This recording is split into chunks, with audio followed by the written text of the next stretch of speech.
안녕하세요. 부자병법의 박병찬입니다.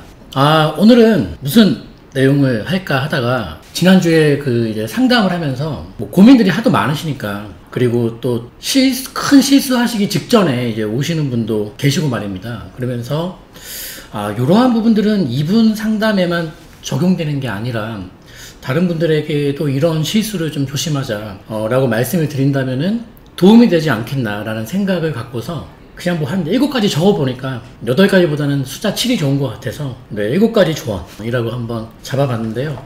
지금 부동산에 매수하거나 또 부동산에 보유하려는 분들께 드리고 싶은 7가지 조언, 이렇게 한번 주제를 정해봤습니다. 하나하나 좀 말씀을 드리겠고, 시간이 좀 남으면은 추석까지 시간이 남은 이 상태에서 우리가 또 어떻게 대응하는 게 좋을지 좀 보겠습니다. 일단은 강의 내용 들어가겠습니다.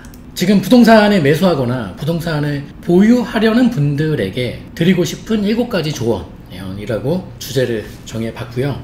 내용 들어가 보시면은 우리가 여러분 진작 배웠던 그런 내용도 꽤 많을 것 같고, 일단 하나씩 한번 보죠. 부동산 혼란계 7가지 조언. 지금 부동산에 매수하려고 하시거나 팔까 말까 고민하다가 보유를 하겠다라고 이제 마음을 먹으신 분들에게 드리고 싶은 조언입니다.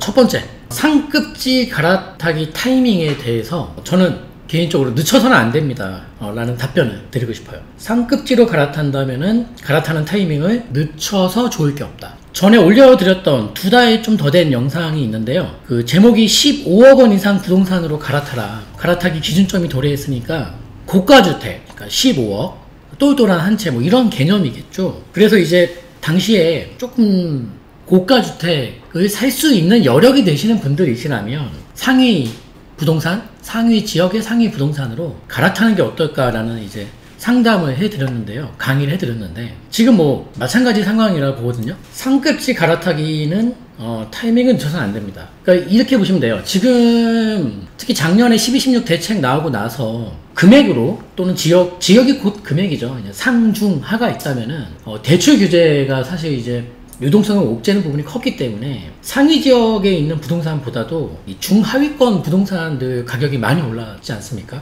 그러면서 이 상급지 부동산들이 좀 헤맸죠. 그러다 보니까 이 중하위권 부동산의 가격과 상위권 부동산의 이 가격 격차가 정상 범위보다 많이 좁혀지면서 더 이상 좁혀지기 어려운 상황. 그렇다면은 중하위권 부동산이 내려가든지 아니면 상위권 부동산이 도망치든지 이 둘 중에 하나의 신호가 나올 때가 됐었기 때문에 한 2달 몇 주 전에 방금 말씀드린 유튜브 영상을 찍었던 거예요. 고가주택, 상급지 지역으로 빨리 갈아타는 게 어떻겠냐. 그리고 나서 지금 최근의 흐름을 좀 보게 된다면은 중하위권 부동산의 상승세가 끝난 건 아니지만은 고가주택, 상위 지역, 서열이 높은 이 상급지 부동산들의 가격의 어떤 이 변동폭이 굉장히 거세진 흐름이 나오고 있고, 지난 시간에 말씀드렸던 압구정동 아파트의 어떤 정말 많은 단지들이 신고가를 쏟아내고 있는 이런 현상도 그 일종의 일환이다, 이렇게 이제 설명을 드리는 것입니다. 그리고 우리가 보통 이 상급지 부동산이 원래 많이 오른 다음에 이 하급지 부동산들이 이 적정 격차를 조금 메워가는 거를 갭매우기라고 했다면은,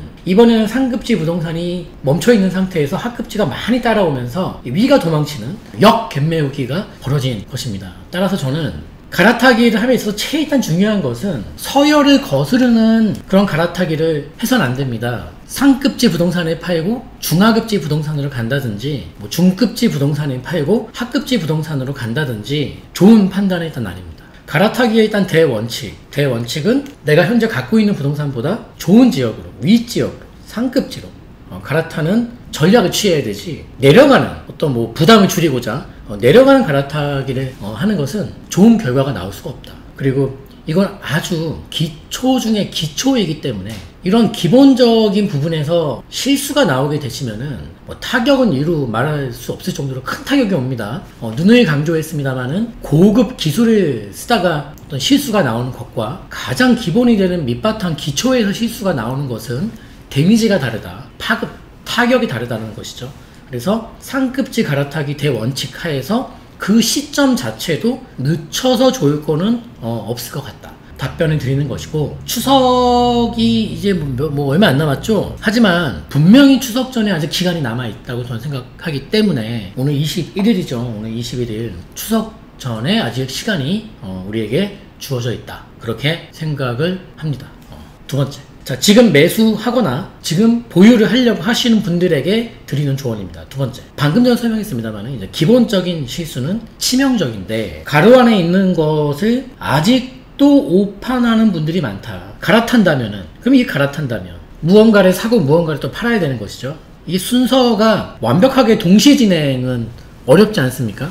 당연히 대원칙은 동시에 진행하는 게 원칙이 맞죠. 하지만 이걸 정말 사고팔고를 동시에 할 수는 없으니 조금이라도 무언가를 먼저 할 수밖에 없고 무언가를 좀 뒤늦게 할 수밖에 없는 것인데, 팔고 사는 것과 갈아탈 때 사고 파는 것과 이거는 엄청난 차이가 나요. 엄청난 차이가. 그리고 이거를 잘못 판단해서 상담 받으러 오시는 분들이 많다라는 사실. 보통은 이제 팔고 살려고 하는 분들이 많으세요. 팔고서 내 거를 먼저 매도 계약을 체결하고 매수 계약을 후행적으로 처리하는 것인데, 여기 왜 오겠어요? 내 거를 팔았는데 내가 살려고 했던 부동산이 갑자기 안 판다고 하거나 금액을 막 또 말도 안 되게 올려버리는 것이죠.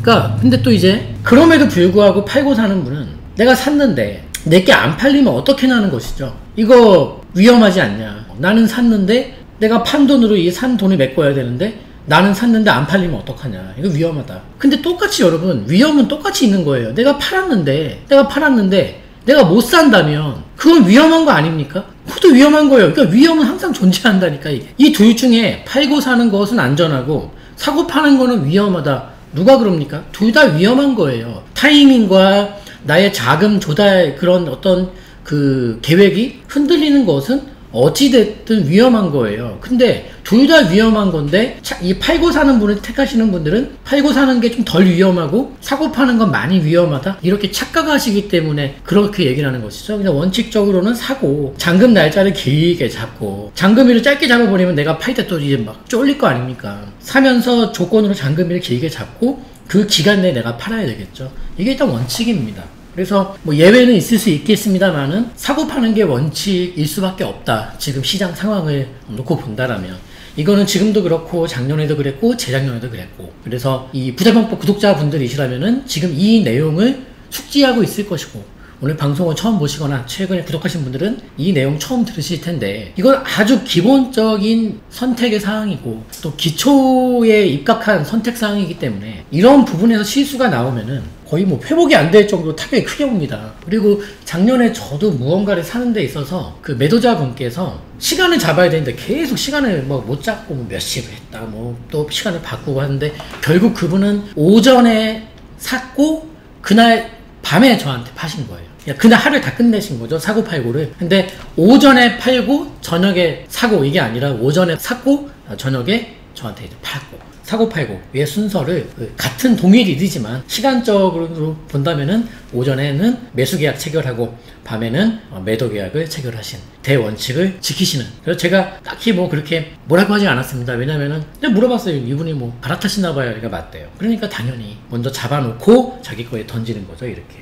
이거는 가장 기초되는 부분이니까 여러분 꼭 실수가 없도록 숙지를 해두시기 바랍니다. 다음. 자, 실거주 목적으로 이제 부동산을 보시는 분들에게 드리고 싶은 내용입니다. 뭐 투자 목적이라면 좀 달라질 수 있는데 실거주 목적이라면 더욱더 지금 말씀드리는 게 중요할 것 같은데요. 예를 들면 좀 다양한 지역에 다양한 부동산을 볼 수 있지 않습니까? 우리가 선택을 함에 있어서. 자, 그런데 이게 오늘은 내가 뭐 좀 동쪽을 가고 다음날은 또 다른 지역을 가고 이렇게 하면은 하룻밤 자고 일어나면은 우리 이제 몸이 굳듯이 우리 머릿속도 굳고요. 우리가 전날에 봤던 부동산에 대해서 우리가 어떤 현장을 돌아볼 때는 정말 오감을 다 써서 보는 것인데 그 감각을 잊어요. 그럼 오늘 또 새로운 부동산과 새로운 지역을 가게 되면은 어제 봤던 부동산과 이제 어제 봤던 그 기억을 우리가 이제 단 하루 전날이지만 이 감각을 다시 끌어올려서 지금 보고 있는 그 다음날에 보고 있는 부동산과 비교를 하는데 참 어렵습니다. 이것은 젊은 분들과 경험이 많으신 분들조차도 어려워요. 자, 그러면은 같은 날에 어쨌든 바쁘더라도 같은 날에 돌아보는 게 가장 비교가 편해요. 자고 일어나면 리셋돼요. 완전 리셋됩니다. 여기 시청자분들 중에 가끔 나는 우리 집 전화번호도 기억이 안 나, 뭐 이런 분들 계실 수 있어요. 병원 갈 일은 아닙니다. 그 정도로 우리가 자기 집 전화번호도 가끔 생각이 안 나 있거든요. 그래서 같은 날에 돌아보는 게 최고 좋고, 물론 투자 목적으로 뭐 재테크 차원으로 다양한 지역을 볼 때도 같은 날에 돌아보는 게 원래 맞죠. 하지만 실거주 목적이면은 더욱더 그렇다는 거예요. 더욱더 거기서 살아야 되니까. 왜냐면 투자성도 봐야 되지만 실거주 목적인 분들은 나의 어떤 거주의 그 라이프 스타일과 그 지역의 입지 여건이 잘 맞아 떨어지냐, 이거를 그러니까 완벽한 곳이 없기 때문에 우리 예산이 한정되니까. 어느 지역은 뭐 교육 여건이 좋다면 교통은 좀 별로일 수 있고, 뭐 이렇게 다 우열을 가리기 힘들 때는 하룻밤 자고 일어나면은 결국 또 돌아봐야 돼. 또 돌아봐야 돼. 가급적 좀 하루에 돌아보시는 게 후회를 줄이고 미스를 줄일 수 있는 방법이고, 재테크 차원으로 어떤 부동산 현장 조사를 하는 분들이 계실 거 아닙니까? 그런 분들에게 좀 조언해 드리고 싶은 것은, 이게 현장이나 이 임장을 여러분들이 많이 하시다 보면은 어느 정도 내공이 쌓이면은 이게 또 이제 일종의 병이라면 병일 수도 있는데, 생전 처음 가보는 동네에 딱 갔는데, 여러분이 딴생 태어나서 처음 가보는 동네에 가봤는데 그 순간 딱 내가 어디에 다녔던, 기존에 다녔던, 현장을 다녔던 지역 몇 군데가 딱딱 떠오르더라. 아, 그 지역이 이랬는데 어떻게 됐지? 아, 맞다, 그 지역도 딱 여기랑 똑같네. 거기 어떻게 됐지? 이게 막 떠오르는 분들은 이게 현장조사 좀 할 줄 아시는 분들이세요. 그래서 뭐 현장조사 잘하고 싶다, 나도 뭐 내공이 쌓이고 싶다 하시는 분들은 내가 현장을 보면서 이 정도 수준까지 가고 있는가를 스스로 한번 좀 체크해 보시면은 될 거고, 나는 어느 지역을 가든 직업병처럼 마치 어느 지역을 가든 항상 이와 비슷한 지역들이 자꾸 떠오르더라. 이런 거는 사실 좋은 현상이다, 그렇게 생각이 듭니다. 그래서 자고 나면 리셋되니까 가급적 하루에 실거주라면 더욱더 그렇다라는 것입니다. 네 번째, 이게 좀 많이 나오는 실수예요. 하위 지역인데 그 동네에서 조금 값이 나가는 부동산이 있고요. 지역적인 서열은 높은데 거기서 조금 이제 금액이 좀 낮은 부동산이 있고요. 나의 예산으로 고를 수 있는 수준이다 라고 한다면은 어떤 거를 고르는 게 조금 더 나을까요? 개인분들 입장에서 아무리 실거주 목적이라 하더라도 거주한 편에서 집을 살 수는 없는 거 아닙니까? 약간의 재테크를 당연히 바라실 텐데, 조금 지역 점수는 낮지만은 거기서 대표를 띄는 부동산, 상위 지역인데 이제 조금 금액이 좀 낮은 부동산, 이건 사실요 어떤 100% 이겁니다라는 정답은 없어요. 참 이게 이래서 어려운 거예요. 4번 이 부분이 어려운 것은 정말 케이스마다 좀 다르다. 그래도 뭐 51대 49등 간에 원칙에 입각한 선택이 있다, 그거를 이제 말씀드리는 건데, 우선은 매물 하나의 어떤 입장보다는 일단은 지역이 우선이 맞습니다. 일단은 지역이 우선이 맞아요. 보편적인 거 제가 말씀드리는 거예요. 이게 보편적이라는 것이지 100%는 아니라는 거예요. 어찌 됐든 간에. 그러면 최근에 이제 제가 이제 봤던 것 중에 어떤 분께서, 또 어느 분은 이렇게 물으셨고 어떤 분이 뭐라고 물으셨냐면은, 규제 지역이 많은데요, 비규제 지역에 가서 투자하는 건 어떨까요? 이렇게 물어보신 분이 몇 분 계셨고, 또 어떤 분은 비규제 지역 부동산을 이미 사서 오신 거예요. 이게 어떠냐? 규제가 없는 곳이다 라고 말입니다. 좀 많이 답답했어요.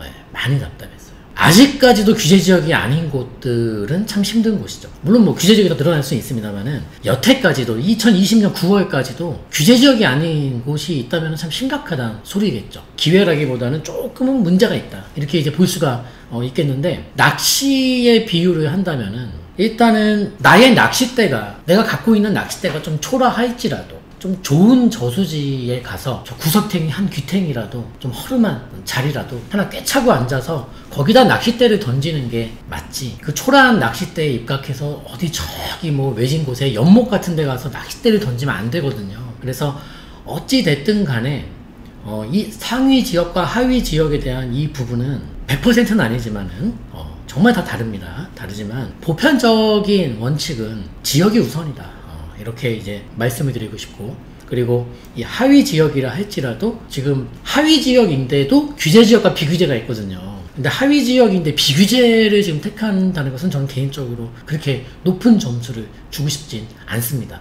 설령 그분이 거기서 어떤 재테크에 큰 수익을 창출하는 한이 벌어진다 하더라도 전혀 후회가 되지 않을 것 같다는 말씀을 드리고 싶어요. 자, 다음, 그러니까 지금 아직도 집을 못 사서 지금이라도 이제 매수하려는 분들, 그리고 이제 팔아서 어떤 현금을 갖고 있거나 청약을 시도하거나 이게 아니라 그냥 갖고 있는 집을 쭉 보유하려고 하는 분들에게 드리는 조언인데요. 지금 부동산이 많이 올랐는데 이 두 가지 해석에서 제가 이제 경제 그 재테크 수준이 드러난다 이런 설명을 많이 드려왔는데 5억짜리 부동산이 한때 5억이었는데 갑자기 지금 10억을 부른다. 그러면 이것은 정녕 부동산 가격이 오른 것이냐 아니면 돈의 가치가 내려간 것이냐, 이 부분에 대한 개념 정립이 좀 필요합니다. 이 개념 정립이 없는 분들은 단순히 여태껏 집을 못 샀거나 아직도 전세 살고 있거나 이런 차원을 뛰어넘어서 경제활동함에 있어서 참 나중에 어려움에 처해질 수가 있기 때문에 이 개념 정립을 좀 빠른 젊은 나이에 깨닫게 되시는 게 좋으실 거고, 연세가 어느 정도 되신 분들조차도 이 개념에 대한 이해를 못 하시는 분들이 많으세요. 그래서 제가 전에 했던 말이, 우리가 가정교육을 함에 있어서 돈에 대한 경제교육을 하지 않는다. 우리 부모님들이 자녀분들에게 애들은 영어 수학이나 잘하고 좋은 대학이나 가고 좋은 배우자 만나면 되는 거지, 돈에 대해서 애들이 일찍 알아서 좋을 것도 없고, 돈에 대해서 그러니까 돈에 대해서 관심을 갖는 것 자체가 어떤 돈에 대한 집착이다, 이렇게 우리 사회가 단정을 짓고 있는 게 아닌가 싶어요. 생각보다 이 사회적으로 가치 있는 일을 하기 위해서는 실제로 돈이 필요한 경우가 많이 있습니다. 그래서 저는 돈에 대한 개념이 굉장히 중요하다 보는데, 사실 최근 한 6년 넘게는 이 두 가지 현상이 저는 동시에 벌어진 거라고 봐요. 부동산 자체적으로 가격이 오르기도 했고, 그리고 돈의 가치가 사실상 참 많이 내려갔습니다. 돈의 가치가 내려간다는 것은 유동성과 금리로 우리가 해석해 볼 수 있습니다.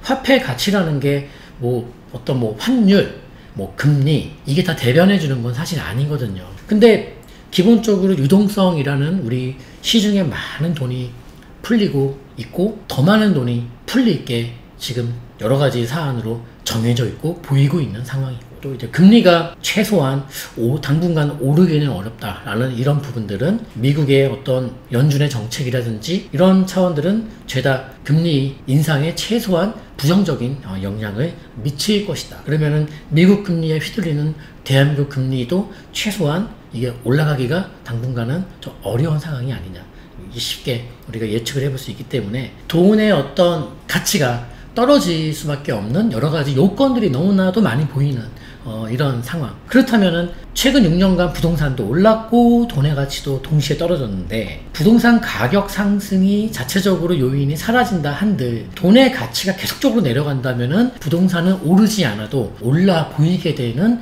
현상을 띌 수밖에 없다라는 사실을 이해하시길 바랍니다. 부자본법 구독자분들께서 이 사안을 이해하시길 바랍니다. 내가 설령 지금 집이 없더라도, 무주택이더라도 나는 언젠가 집을 살 계획이 있는, 목표가 있는 분이시라면은 꼭 이 개념을 잘 이해하시기를 바라겠습니다. 그리고 예전에 우리 옛날 얘기지만 한 8년 전에 반포에 가서 재건축될 만한 아파트들 전세 끼고 3억 원 안 되는 돈으로 살 거 많았습니다. 3억 원 정도 돈으로 살 거 많았어요. 그런데 지금 어떻죠? 기본적으로 한 15억 정도는 갖고 있어야 전세 끼고 하나 작은 거 볼까 말까 이렇게 하지 않습니까? 그러면 동일한 부동산을, 그 부동산의 매매가를 다 떠나서 그 전세를 활용해서 구입할 수 있는 최소 매수할 수 있는 그 투자 금액의 그 기준 자체가 지금 몇 배가 이렇게 올라왔는데요. 이것은 단순히 부동산 가격만이 오른 것으로 해석하기는 어렵고, 돈의 가치가 함께 내려간 부분 같이 봐야 되겠고, 돈의 가치가 내려갔는데 왜 다른 물가 어떤 공산품의 값이 그대로냐, 돈의 가치가 유독 크게 반영되는 거는 일단은 자산의 어떤 형성에 있어서 부동산처럼 미래성을 띠는 이런 부동산들은 더욱더 크게 돈의 가치, 화폐 가치 하락이 크게 작용할 수밖에 없는 그런 상품들입니다. 자, 6번째. 이 6번째 설명은 저도 개인적으로 드리고 싶은 좋은 설명은 아니지만 이게 지금 현재 작금의 현실이기 때문에 이 6번째 내용을 조언으로 택해봤습니다. 자, 한번 읽어보겠습니다. 더 좋은 선택 대 덜 나쁜 선택. 지금 부동산을 매수를 하고자 하시는 분들, 그리고 팔까 말까 고민하다가 세금 때문에 스트레스 받아서 팔까 말까 고민하다가 그냥 가져가겠다 하시는 분들에게 드리는 조언인데요. 예전에 부동산을 매수하거나 예전에 부동산을 보유하는 것은 이거였어요. 좀 더 좋은 선택을 하기 위해서 부동산을 매수했고 부동산을 보유했습니다. 부동산을 매수하지 않는 거, 그 다음에 부동산을 그냥 팔아버리는 거, 이것보다는 매수하거나 보유하는 게 자기 자신에게 있어서 좀 더 좋은 선택이었기 때문에 매수하고 보유했습니다. 근데 지금은 더 이상 그런 차원이 아니라 오른쪽처럼 좀 덜 나쁜 선택이라는 것입니다. 지금 부동산에 매수하는 것, 지금 부동산에 팔지 않고 보유하는 것이 더 좋은 선택이 아니라 덜 나쁜 선택이라는 겁니다. 이거는 정말 현실 그대로입니다. 지금 현실을 반영하는 것입니다. 이렇게 여러분들에게 뭐 물어볼까요? 여쭤볼까요? 만약에 여러분들께서 두 가지 병 중에 하나가 꼭 걸려야 되는 상황이 돼요. 근데 하나는 완전 이건 불치병이고 하나는 또 안 좋은 병인데 치료는 된대요. 근데 이 두 가지 병 중에 꼭 하나 걸릴 수밖에 없대요. 우리가 선택을 한다면 어떤 선택을 하겠습니까? 영원히 뭐 고칠 병? 아파도 고칠 수 있는 병? 둘 중에 꼭 하나 걸릴 수밖에 없다. 이거 하지 않겠습니까? 그래서 지금 부동산은 더 좋은 선택을 하기 위해서 매수하거나 보유하는 게 아니라 보다 덜 나쁜 선택을 하기 위해서 하는 것입니다. 현금을 들고 있는 것, 돈을 그냥 그 자체로 들고 있는 것은 가장 좋지 못한 그 어떤 당사자의 입장으로 해석해 드린다면은 가장 안 좋은 선택이 아닌가 싶어서 밝은 내일을 꿈꾸는 부동산 매수가 아닙니다. 더 이상은요. 보다 나쁜 선택 중에서 조금 더 덜 나쁜 선택을 하기 위한 것이다. 저는 뭐 톡 까놓고 이렇게 보고 있습니다. 자, 7번째. 매수하거나 이제 보유하려는 분들에게 드리는 조언인데 특히 보유하고 계신 분들에게 드리는 조언입니다. 부동산 때문에 그 뭐 많은 분들 여기 뭐 전부 다는 아닐지라도 많은 분들이 겪어봤을 텐데 특히 밤에 갑자기 밤에 점심이나 아침 오전은 좀 아니어도 이 밤에 갑자기 불안감과 두려움이 엄습할 때가 있습니다. 뜬모를 불안감? 제가 쓰는 단어로는 뭐 뜬모를 불안감. 갑자기 불안해지고 갑자기 그 불안감이 또 이제 커지면은 이제 두려워지고 걱정으로 시작해서 이제 불안, 두려움 이렇게 이제 가고 스트레스가 이제 극에 달하게 되고 불면증도 오고 밤에 잠도 안 오고 저는 사실 이거 굉장히 오래전에 겪어본 거예요. 뭐 사실 되게 오래전에. 근데 제가 그때 내가 지금 왜 불안해하는 것인가에 대해서 혼자 생각을 해봤어요. 내가 지금 왜 불안한가? 갑자기 밤에 막 주체 못할 정도의 불안감이 막 찾아오는 거예요.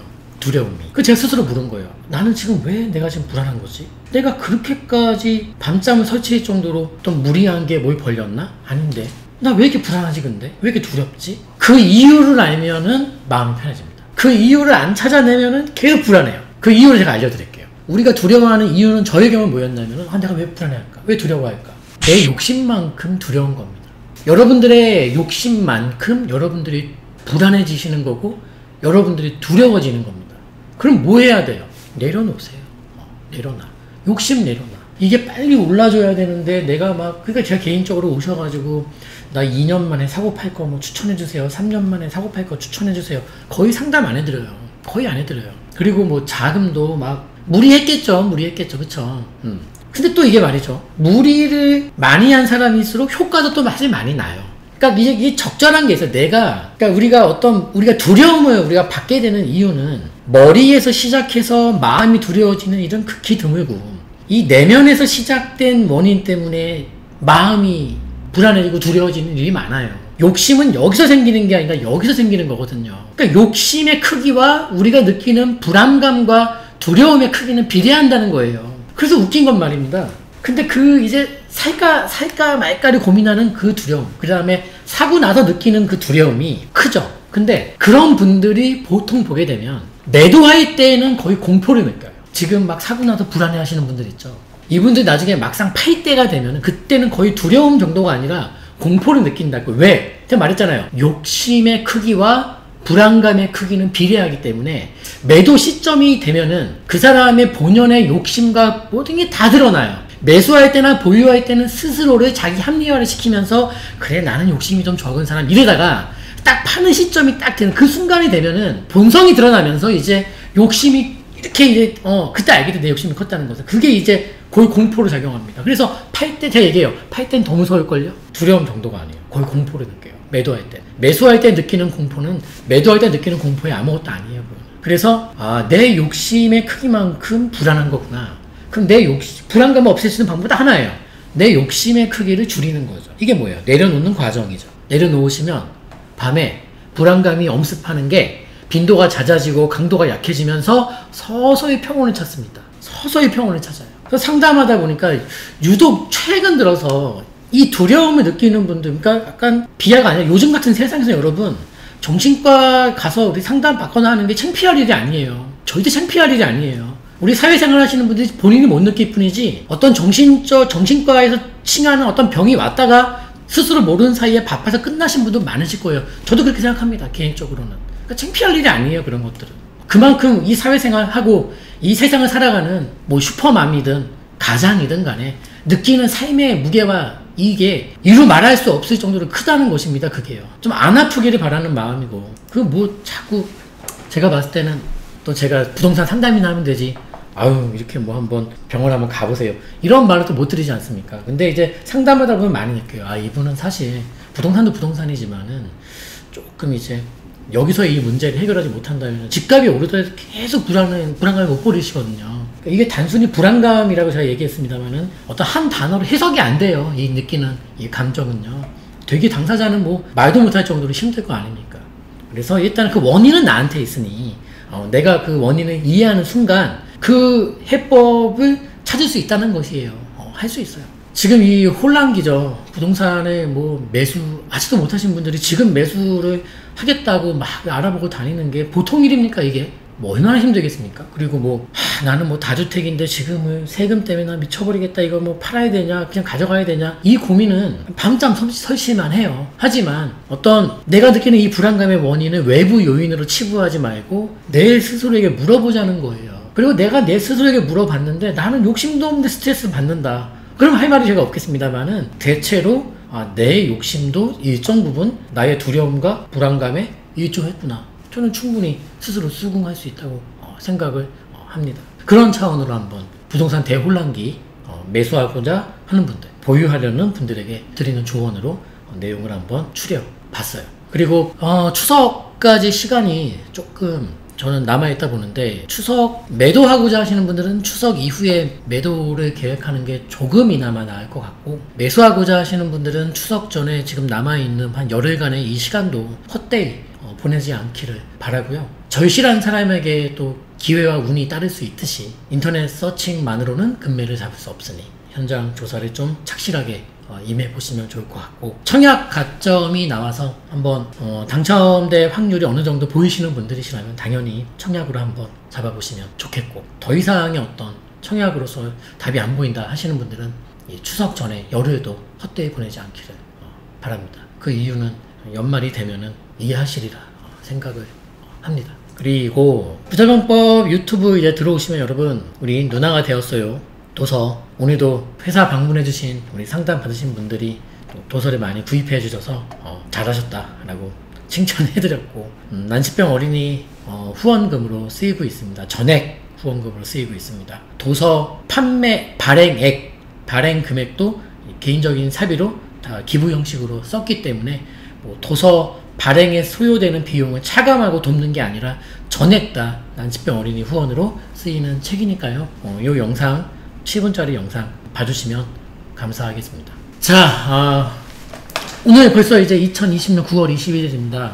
힘든 시기예요. 부동산이 있어도 고민, 없으면 더 큰 고민. 각자 다 힘들 때니까 추석이 다가오고 있는데 추석 때는 가급적 부동산 얘기를 하지 않는 걸로 가는 게 어떠실까 싶고 기운 내시고 많이 웃을 수 있는 일이 여러분들 앞에 많이 생기기를 기원하겠습니다. 네, 마지막으로 우리 난치병 어린이 후원 영상 보면서 인사드리겠습니다. 안녕하세요. 다음 주 월요일날 부자병법의 저녁 6시에 인사드리겠습니다. 뜻깊은 감사합니다. 그리고 또 여러분들에게 부탁드릴 내용이 있어서 이렇게 영상을 찍습니다. 책이 출간되었습니다. 이 책의 제목은 누나가 되었어요 라는 제목의 책입니다.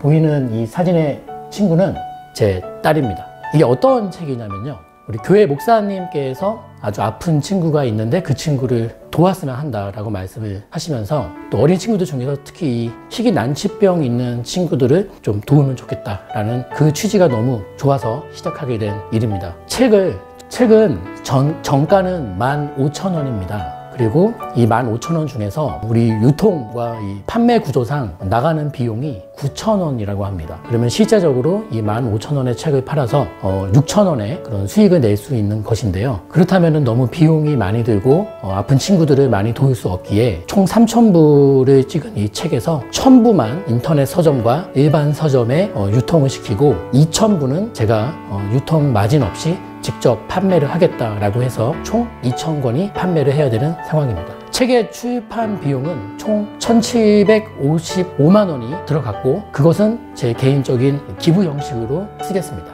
이 책 판매 수익 전액은 우리 난치병을 앓고 있는 우리 미성년의 어린 친구들을 돕는 데 쓸 생각입니다. 그래서 여러분들께서 도움을 주시고 또 온전히 손길을 베풀어 주신다면 정말 감사드리겠습니다. 자, 그러면 지금부터 도서 구입 방법에 대해서 말씀을 드리겠습니다. 먼저 첫 번째로 해주실 내용은요, 계좌로 지금 보이시는 이 계좌번호로 도서 금액을 보내주시면 감사하겠습니다. 자, 보시면 원래 이 책의 정가는 15,000원입니다. 다만 저희가 전문 판매업이 아니기 때문에 포장이며 배송이며 깔끔하게 보내드리기는 어려울 것 같습니다. 다만 회사 통해서 구입하시는 분들은, 저에게 직접 연락 주셔서 구입하시는 분들은 제가 직접 손수 이렇게 자필 서명을 꼭 해서 감사의 뜻을 이렇게 좀 보내드릴 수 있는 것은 해드리겠습니다. 그리고 2만 원 이상을 부탁드립니다. 택배비며 여러 가지 비용들이 많이 들어갑니다. 도서 금액을 보내주실 때는 받는 분 통장에, 즉 입금자명을 성함과 전화번호 4자리나 본인이 알 수 있는 이렇게 내용으로 좀 적으시면 좋겠습니다. 저는 박병찬 6640, 이게 제 핸드폰 뒷자리입니다. 나는 이렇게 할 줄 모르신다 하시는 어르신이 계시다면 그냥 보내주시고요, 저희 회사로 전화 한 통만 주시면 저희가 혼선이 없도록 응대를 해드리겠습니다. 이렇게 도서 금액을 보내주신 후에는 도서 주문 이 도메인을 클릭해 주셔서 배송 내역, 성함, 금액, 그리고 받으실 주소, 이걸 적어 주셔야 되는데요. 컴퓨터로 이렇게 영상을 보시면 영상 바로 하단에 도서 구입 신청 페이지라고 떠 있을 겁니다. 그 도메인을 클릭하시면 지금 보이시는 페이지가 열릴 것입니다. 그리고 원하시는 수량, 그리고 도서는 제목은 누나가 되었어요 선택을 해주시면 좋겠고요. 그 다음에 주문하시는 분의 성함, 입금하신 금액, 그리고 핸드폰 번호, 그 다음에 배송지 주소를 이렇게 적어 주셔서 이렇게 제출하기를 눌러주시면 주문이 완료가 되겠습니다. 네, 지금부터 스마트폰으로 도서를 구입하시는 방법에 대해서 말씀을 드리겠습니다. 영상 우측에 보시면 조그만 화살표가 있습니다. 그 화살표를 눌러보시면 글이 나오는데요. 도서 구입 신청 페이지가 있고 도서 구입을 설명해 드리는 블로그 글이 있습니다. 우리는 이제 도서 구입 신청 페이지를 눌러 보겠습니다. 지금 보시다시피 도서 구입 신청 페이지가 뜹니다. 도서 구입 관련된 필독 사항이 적혀 있고요. 원하시는 수량을 1권, 2권 또는 기타 권수 적어 주시면 되겠고, 도서명 선택해 주시고 주문자 이름을 적어 주시고요. 그리고 주문자분의 입금자명의 성함과 핸드폰 번호 뒤 4자리를 함께 적어주시면 혼선이 없겠습니다. 그리고 입금 금액, 입금하신 금액을 적어주시면 되고요. 핸드폰 번호 적어주시고 배송 받으실 주소를 적어주시면 되겠습니다. 계좌 안내는 다시 나와 있고요. 아래 보시면은 개인정보 수집 동의 체크하시고 제출하기 버튼을 눌러주시면 주문이 완료가 되겠습니다. 누나가 되었어요. 많이 응원해 주세요.